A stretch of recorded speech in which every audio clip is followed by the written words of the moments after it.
And welcome back to the show. My next guest is an educator, an entrepreneur, an author, and a former law enforcement detective. He utilizes his street experience growing up in a tough New York City neighborhood, combined with his law enforcement career, to empower, educate, and change the minds of youth. Through his strategic empowerment speeches, his workshops, and his books, he's helping not only change the youth, but anyone who is stuck into having a positive and productive mindset.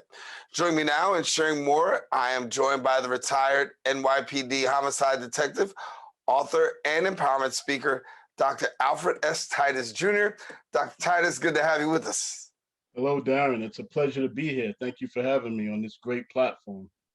Well, thank you. We say it's a great platform because we have an opportunity to actually have some dialogue, and really Right. because when we talk about some of the matters that are germane to you, they're front and center right now. And so I want to just get a little bit about you, first of all, for people who don't know you, a little bit about your work. As I said before, you are a former NYPD homicide detective.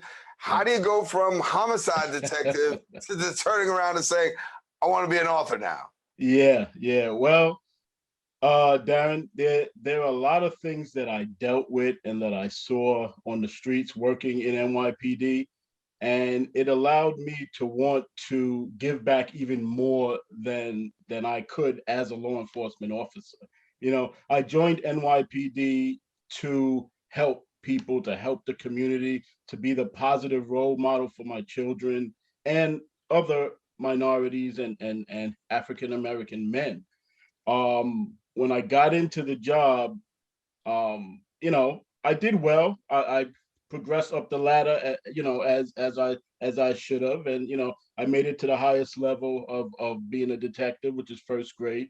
And but what always bothered me was that when we went out on calls, it would always be in a minority neighborhood, and it would always be our children that were involved with a lot of these things. And I was the type of detective that when I got a young person in a room for an interview or an interrogation, I would always shift it and ask them, what are they doing here? Why aren't they going to school? What changed their lives? And I always try to empower them and make them realize that they have the power to make changes in their life, to get out of the street life and live a more productive, successful life. So with that, I decided to retire. I had a son that was in his teenage years. He was going a little bit astray. So I connected that with what I was seeing out in the streets, and I wrote my first book, which is Forward Motion, The Keys to Progress and Success.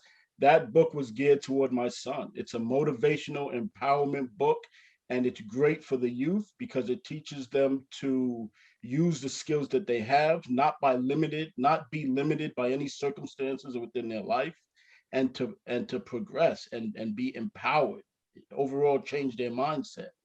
Right. And I decided with that book to start an organization. And my organization is Forward Motion Life Success. And with that, I go around the city and I do empowerment speaking. I have a workshop that empowers the youth.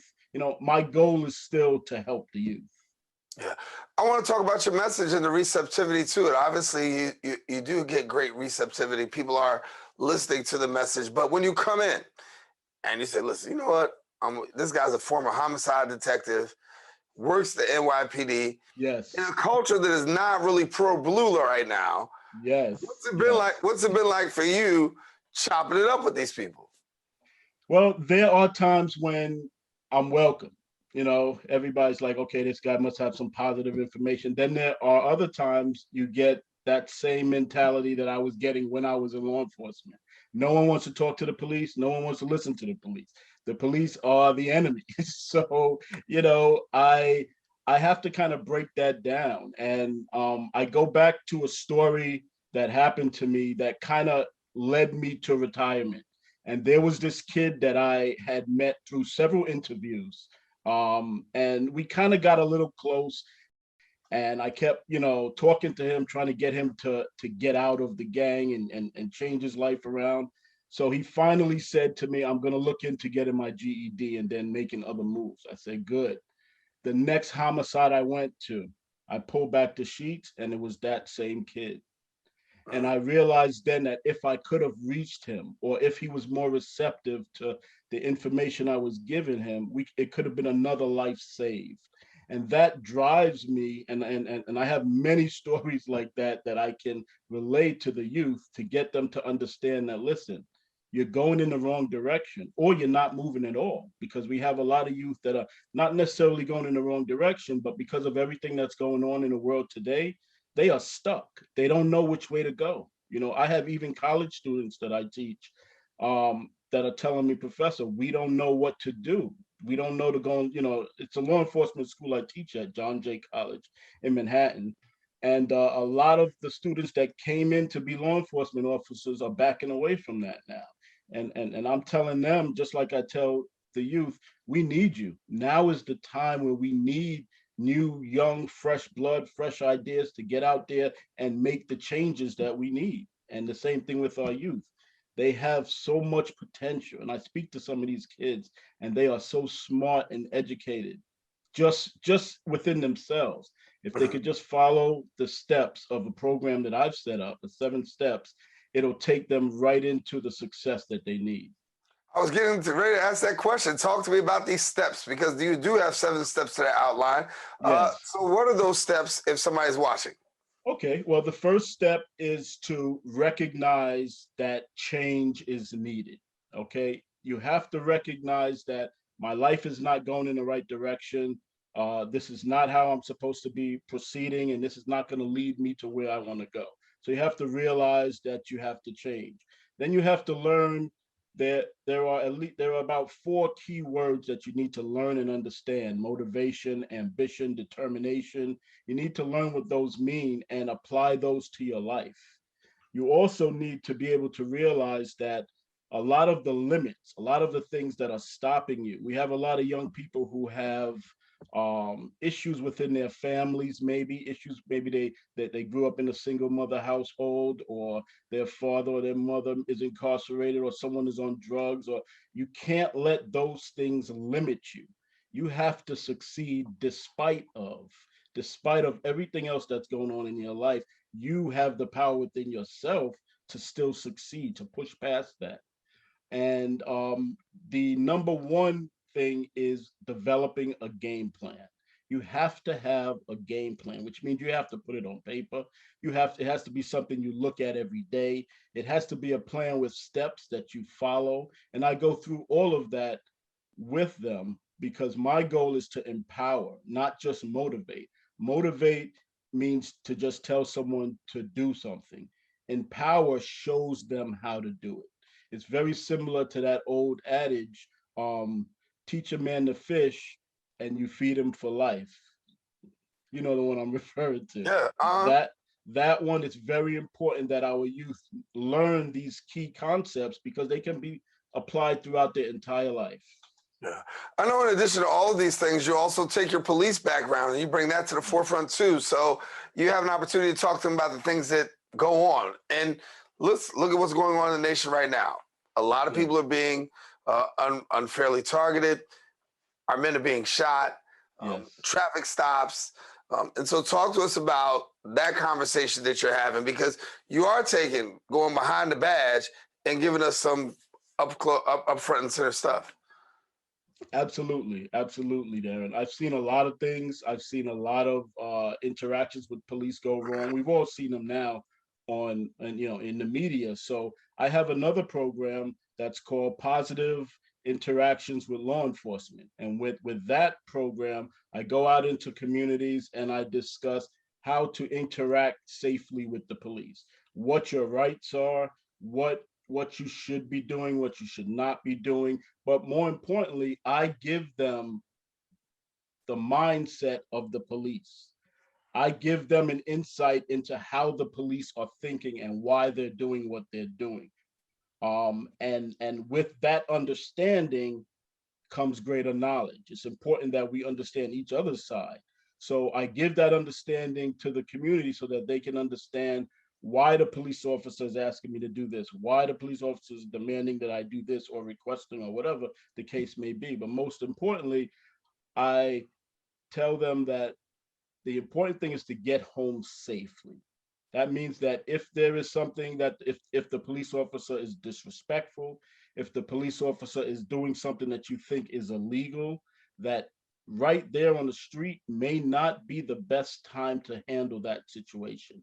Get home safely, make sure you take his badge and number and all that stuff without making a big scene, and get that information, and you can live to fight the issue another day, because more than likely it's just a summons or a traffic stop or something like that, and it doesn't really have to get to the point where there's a physical confrontation. So I break that down into what they can do, what they cannot do, what a police officer can do, why he's stopping you, everything. I just provide clear understanding so that our youth can react properly and get home safely. You talk about, a mere incident, and you talk about a small incident that went too far, George Floyd. And we know that Exactly. the death of George Exactly. Floyd was preventable. And when people watch the death of George Floyd and now the conviction of former police officer Derek Chauvin, a lot of conversation is had. Talk to me about what it's been like for you, who's worn both sides, right? Yes. But now on the other side of this, you're going out and you're talking to people, you're dealing with people. What do you feel needs to happen right now after the Derek Chauvin verdict? Well, it's funny you mention that because I have a webinar regarding that. It's called Conversations with Dr. Al After the Verdict. Where do we go from here? And that is geared towards parents and educators and the youth, and it's focused on empowering our youth to make the next move. But from the law enforcement aspect, um, the first thing, I've had many conversations about this. I'm sure you can imagine. Um, Yeah. so the first thing is that we need to get rid of police officers like Derek Chauvin. That's number one. We need to keep the pressure on law enforcement, keep the pressure on government, and that means protest peacefully, whatever it is that is happening. Because believe it or not, and a lot of people may not realize it, there's a lot of change happening, Daren. A lot of change is happening, especially here in New York. The qualified immunity thing, the laws is being changed, the chokeholds, everything is being looked at. Now is a great time to get into policing. And that's what we need. We need more minorities, African American men, Hispanic men to get into law enforcement, and then not just get into law enforcement, but try to reach the levels where you are part of the decision-making process. We now have a few people in key positions throughout the department, and it's changing quickly. We have women progressing, we have African American progressing. We need more of that, because when we are making the decisions on how we police ourselves, it will be done completely different. We have too many capable African American males that are shying away from law enforcement, and to be honest with you, you can't really um, blame them when they don't know the insight. But the benefits of the job, in addition to what you could possibly be a part of, it's no longer going to be the old law enforcement that everybody knows. Law enforcement is under a huge transformation right now. So now's the Does it? time to get. Excuse me. I, I didn't mean to cut you off. No good. No But I was problem. going to ask the question. We talk about changing. I wanted to ask about diversity in the NYPD. Talk to me about the diversity. Are you satisfied with what you're seeing as far as the diversity in that makeup? Yes. Well, to be honest with you, and most people would not realize this, there are more minorities in NYPD than there are Caucasians, believe it or not. However, when it comes to the decision-making ranks, when it comes to the lieutenants and the captains and the chiefs and the inspectors, that's where we are absent. That's what we need. We need more of us in a decision-making position. I I I I am not happy with the makeup of NYPD. I to be more diversity in the upper ranks. and just more people taking the test. Um, it's a career. It's not a job. It's a career where you have a pension, you have health insurance for life, you get a pension for life. These are things that can be the beginning of creating generational wealth. But we have to make key moves, and a lot of us are shying away from that. And it's now time for us to embrace it and get involved on the inside. That's where change can be made the easiest. Yeah, I think that, you know, when you look at a career, people don't look at it as a path to a career. They just look at it as cops. And Yes. unfortunately, I think you miss a lot of that because some of the conversations I've had with people about why not become a police officer, uh, they're viewed as cops. And Yes. because they're viewed as cops, I don't want to be a part of that. Right. But when we really think about it, the career and also the opportunity to have influence and impact within their very own community. I've often said change doesn't start on the outside, it can start from within. Absolutely. Absolutely. And that's what a lot of our young people need to take heed of, and be part of the solution, you know? Being a part of the solution is definitely a part of it. You're a part of the solution now, and the conversation is being had. We talk about from a police perspective. We talk about from a young person's perspective.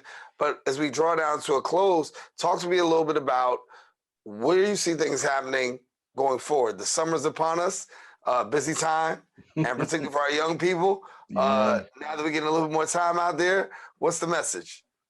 The message is to stay safe.